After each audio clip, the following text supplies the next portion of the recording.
आज हम दो विषयों पर चर्चा करेंगे। पहला, प्रधानमंत्री मोदी ने 20 जून को अपनी 5 दिवसीय यात्रा शुरू की थी। उन्होंने 21 जून से लेकर 24 जून तक अमेरिका का दौरा किया। उनकी अमेरिका यात्रा न्यूयॉर्क से शुरू हुई, जहां उन्होंने 21 जून को 9वें अंतर्राष्ट्रीय योग दिवस के उपलक्ष्य में संयुक्त राष्ट्र मुख्यालय में एक ऐतिहासिक कार्यक्रम का नेतृत्व किया। यह पहली बार था जब प्रधानमंत्री मोदी अमेरिका के राजकीय दौरे पर गए थे। इसके बाद शनिवार को प्रधानमंत्री मोदी मिस्र के 2 दिवसीय दौरे पर पहुंचे थे, जो आज भारत लौटे हैं। और दूसरा, गूगल पे, पे फोन और पेटीएम से पेमेंट करने वाले जरूर जान ये 5 बातें, वरना हो सकते हैं कंगाल। तो सबसे पहले नमस्कार, न्यूज एरिया के गुड मॉर्निंग शो में एक बार फिर आपका स्वागत है और मैं आपके साथ विपिन।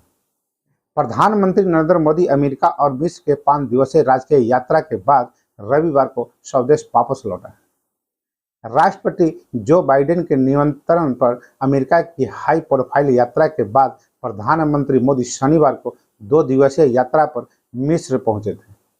यहां प्रधानमंत्री मुस्तफा मडबौली ने एयरपोर्ट पर उनका जोरदार स्वागत किया था। 1997 के बाद यह पहला मौका था जब किसी भारतीय प्रधानमंत्री ने मिस्र की द्विपक्षीय यात्रा की। दरअसल प्रधानमंत्री मोदी ने 20 जून को अपनी 5 दिवसीय यात्रा शुरू की थी। उन्होंने 21 जून से लेकर 24 जून तक अमेरिका का दौरा किया। उनकी अमेरिकी यात्रा न्यूयॉर्क से शुरू हुई, जहां उन्होंने 21 जून को 9वें अंतर्राष्ट्रीय योग दिवस के उपलक्ष्य में संयुक्त राष्ट्र मुख्यालय में एक ऐतिहासिक कार्यक्रम का नेतृत्व किया। यह पहली बार था जब प्रधानमंत्री मोदी अमेरिका के राजकीय दौरे पर गए थे। मोदी से पहले 2009 में तत्कालीन प्रधानमंत्री डॉक्टर मनमोहन सिंह ने अमेरिका के राजकीय दौरे पर गए थे। अब तक अमेरिका 3 बार भारतीय नेताओं को स्टेट विजिट के लिए आमंत्रित कर चुका है। पूर्व राष्ट्रपति डॉक्टर सर्वपल्ली राधाकृष्णन पहले भारतीय नेता थे जिन्हें 1963 में 3 जून से लेकर 5 जून तक राष्ट्रीय दौरे पर थे। मिस्र की यात्रा के दौरान प्रधानमंत्री मोदी ने राष्ट्रपति अब्दुल फत्ताह अल सीसी के साथ बातचीत की। उन्हें अरब देश के सर्वोच्च सम्मान ऑर्डर ऑफ द नाइल से भी सम्मानित किया गया। इसी के साथ मिस्र प्रधानमंत्री मोदी को राजकीय सम्मान देने वाले 13वां देश बन गया। प्रधानमंत्री मोदी ने रविवार को राष्ट्रपति अल सीसी के साथ बातचीत की। इस दौरान व्यापार और निवेश, ऊर्जा संबंधों और लोगों के बीच संबंधों में सुधार पर ध्यान देने के साथ दोनों देशों के बीच रणनीतिक साझेदारी को और मजबूत करने के तरीकों पर चर्चा की गई। दोनों देशों ने अपने रिश्ते को रणनीतिक साझेदारी तक बढ़ाया। इससे पहले प्रधानमंत्री मोदी ने मिस्र के ऐतिहासिक 11वीं सदी की अल हकीम मस्जिद का दौरा किया, जिसे दाऊदी बोहरा समुदाय की मदद से बहाल किया गया था। उन्होंने काहिरा में हेलियोपोलिस राष्ट्रमंडल युद्ध कब्रिस्तान का भी दौरा किया और प्रथम विश्व युद्ध के दौरान मिस्र और अदन में अपने जीवन का बलिदान देने वाले 4300 से अधिक बहादुर भारतीय सैनिकों को श्रद्धांजलि अर्पित की। उन्होंने गीजा में पिरामिडों का भी दौरा किया।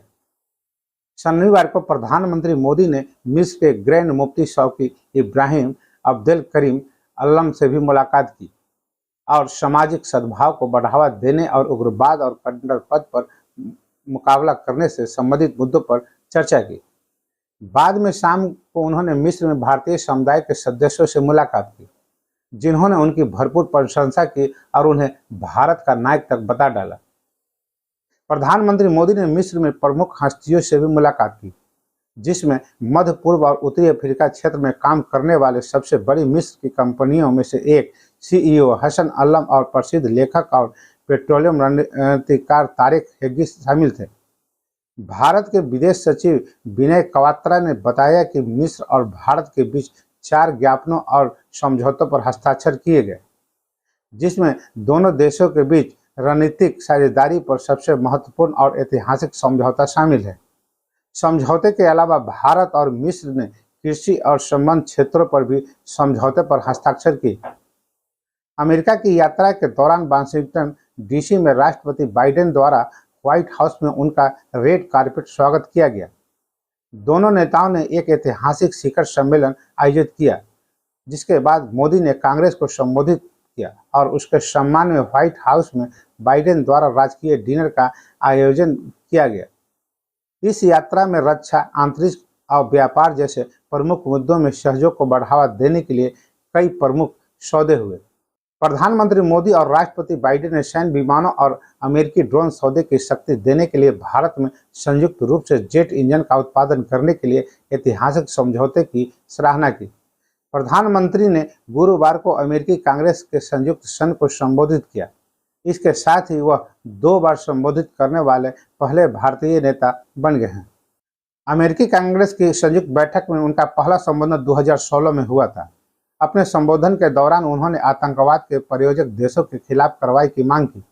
मोदी ने संयुक्त राष्ट्र सहित बहुपक्षीय संस्थानों में सुधार पर भी जोर दिया और अमेरिका के साथ भारत के संबंधों के बारे में खुलकर बात की।